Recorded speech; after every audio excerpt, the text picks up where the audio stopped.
Bienvenue mesdames et messieurs pour une nouvelle interview, cette fois avec une participante chinoise représentant la société Nextgo, Chloé Tan. Bonjour. Bonjour. Ça va, tout se passe bien? Oui, ça se passe bien. On a beaucoup aimé le salon. Pendant la journée, c'est très animé. Et pendant le soir, c'est encore. Ouais, c'est encore mieux. Alors, vous êtes responsable du département international Afrique du Nord, Afrique de l'Ouest, et vous venez ici au Maroc pour voir toutes les opportunités que peut offrir le continent africain. Quelle est votre idée maintenant, après une journée et demie au salon? En fait, c'est la deuxième fois que Nextgo a participé au Salon Carte Afrique. Il y a mon responsable David qui était là depuis l'année passée. Et actuellement, l'année passée, on n'a pas encore commencé avec la partie nord et l'ouest de l'Afrique. Et cette année, on commence peu à peu les activités et ça avance bien. Et c'est à cette occasion au salon qu'on a eu l'occasion de rencontrer les acteurs dans différents pays. Et les les acteurs principaux dans le secteur. Et donc on a beaucoup apprécié les opportunités apportées par ce salon. Et pour l'instant, Nextgo a déjà l'année passée, on n'a pas encore commencé, mais cette année, on a déjà commencé sur le territoire du Maroc. Et un jour ou l'autre, dans cette année, on va encore étendre nos activités dans la zone GIMAC et GIM. Alors, j'ai lu un livre il y a très longtemps d'un journaliste français qui a été édité dans les années 70 où il disait quand la Chine s'éveillera, le monde tremblera. Alors là, il parlait du monde qui tremblera vis-à-vis de la concurrence, mais il a parlé dans une grande partie du livre de tout le bonheur que vous pouvez transmettre à d'autres peuples en ayant cette avancée technologique que vous avez pu avoir. Est-ce que vous estimez que l'Afrique maintenant va dans la même direction que la Chine il y a 20 ans ou 30 ans par rapport à tout ce qui est innovation technologique et développement? Tout d'abord, premier point, quand la Chine se réveillera, le monde ne va pas trembler. On va être content. Voilà, c'est ce que j'ai dit. Oui, parce que c'est la concurrence qui tremble, mais le monde est content. Il faut toujours coexister entre les différents acteurs du secteur. Et voilà.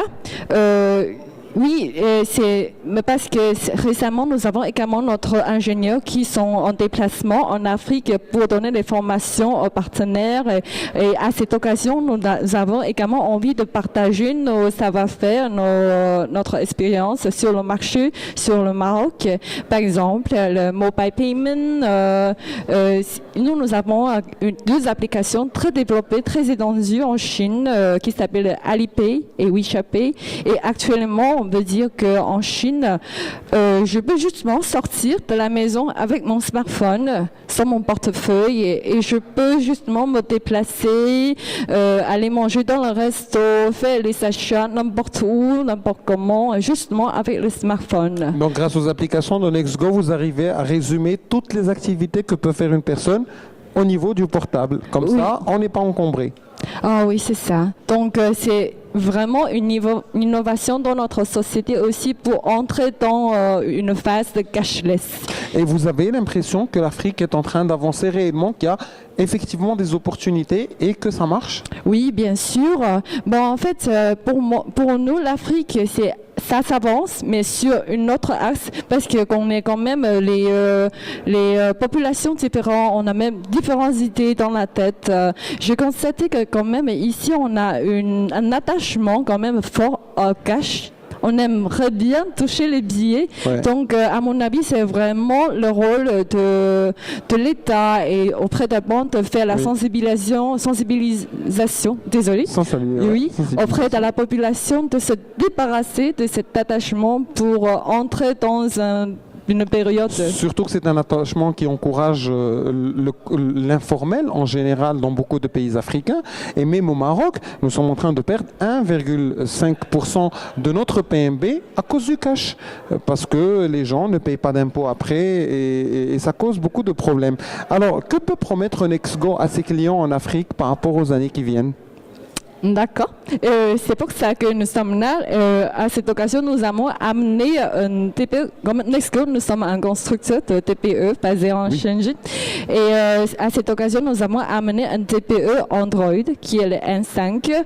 Et c'est en fait c'est un TPE sur le système Android comme un smartphone. Oui. Là, ça offre plus d'opportunités aux fournisseurs de solutions de développer les applications divers, genre paiement de taxes, paiement de factures, paiement d'utilitaires, Internet.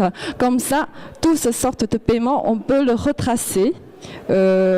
Donc ça va, oui, à notre avis, ça va aider à résoudre le problème que vous avez mentionné tout à l'heure. Et est-ce qu'on aura l'occasion et l'honneur de vous voir l'année prochaine encore une fois au niveau de Carte Afrique? C'est sûr, c'est promis, Inch'Allah. Inch'Allah. Inch'Allah. Merci beaucoup d'avoir accepté notre invitation. On vous souhaite beaucoup de chance. Quant à vous, on va vous retrouver, Inch'Allah, bientôt pour une nouvelle interview. Merci.